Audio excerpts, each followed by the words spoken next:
Hey, welcome back to the channel. We've got a Kasp 140/40 on the bench here today.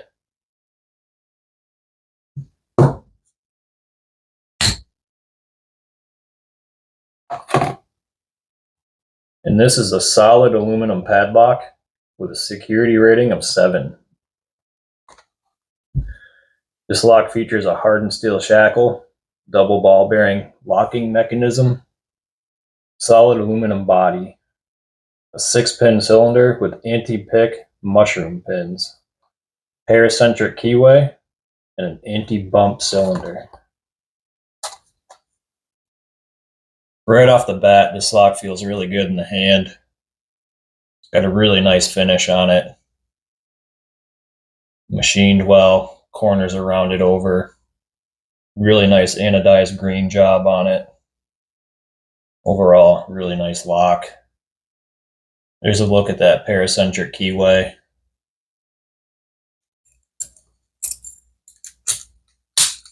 Lock operates very smoothly. Feels good, and it's just a good quality lock. We're going to pick this one open. I'm going to use this Sparrow's hook, and I'm going to use this Peterson pry bar in 40 thousandths. Now, initially, when I got this lock, the 40 would not fit in the keyway, and I had to use this 30. But after a while, in using the 30, keyway kind of opened up a little bit, and I was able to get this 40 in there, and it fits in there nice and tight, which makes things smoother when you're trying to pick it. Well, let's see if we can't pick it open. I'm going to go top of the keyway. I'm going to go right into the little curve all the way at the top. We're going to use medium light pressure. I know with this lock, I got to come in and hit number 3, number 2. I'll try to work my way down to number 6 in here. And I get a little bit of movement on my core. Now I can set number 1. And kind of fall into a false set. And come back, we got to hit number 3 again.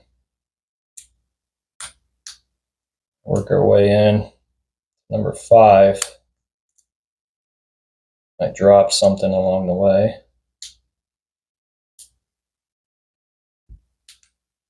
Number 3 again, and we're open.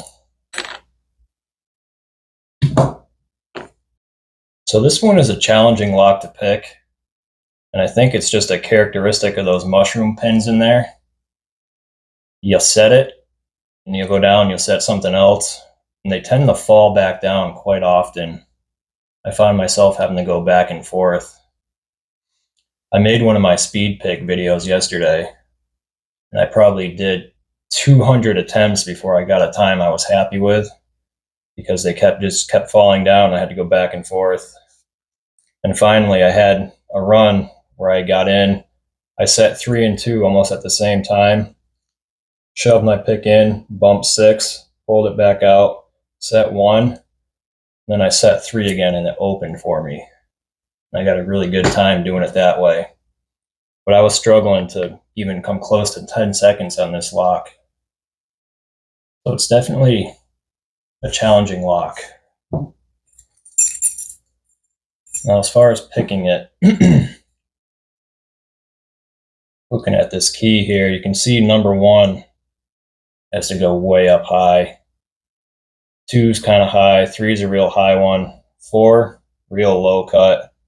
You gotta kind of get under it without disturbing it. And then set 5, which is another high one. And 6 is medium. So I would come in, I set 3, 2, put my pick in, push it under 4, try to set it, then kind of bump 5 as I go by, and 6, and pull it back out, set 1, set 3 again, and then set 5. Now this Kasp lock is very similar to this Federal lock, this 90A. These bodies are almost identical. In fact, I wouldn't even be surprised if these were made in the same factory. These retainers look very similar. The keyways are obviously much, much different. But it feels just like this Federal. It looks just like it. They could be twins for sure.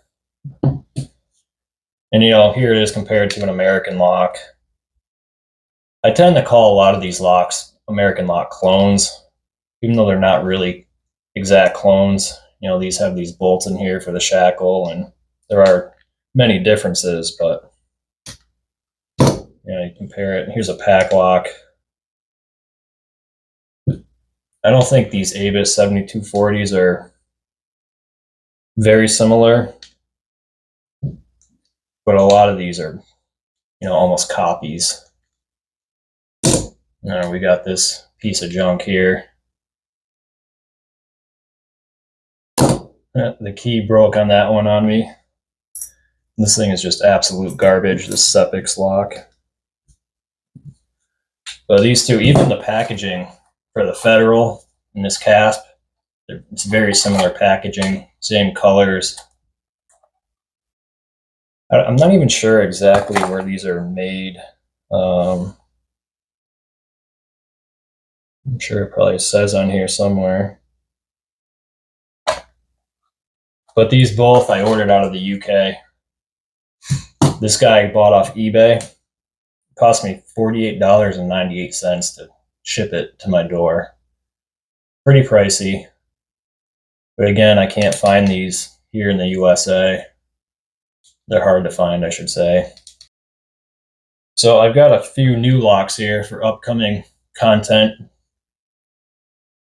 We got the Pack Lock 90A Pro.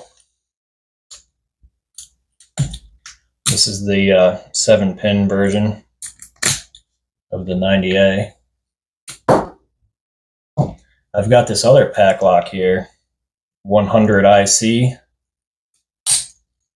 Big heavy lock, hardened steel. But this one's got a Mako SFIC core in it. And I've been working on this one for a while. I have not picked it open yet. I can pick it to control, which basically drops the cylinder out. But I have not yet picked this one open, and I've got a lot of time into it. And I'm starting to worry if I'm ever even going to get it done. But if you don't know, these SFICs have 2 shear lines in them. And this lock has 21 pins in it. And they're crazy looking pins. I don't know if somebody custom built this lock or what. Maybe I'll throw up a picture of the internals of this lock. You can see the bitting on this one is pretty obnoxious too. But I'm going to keep working on that. Hopefully we can get it open.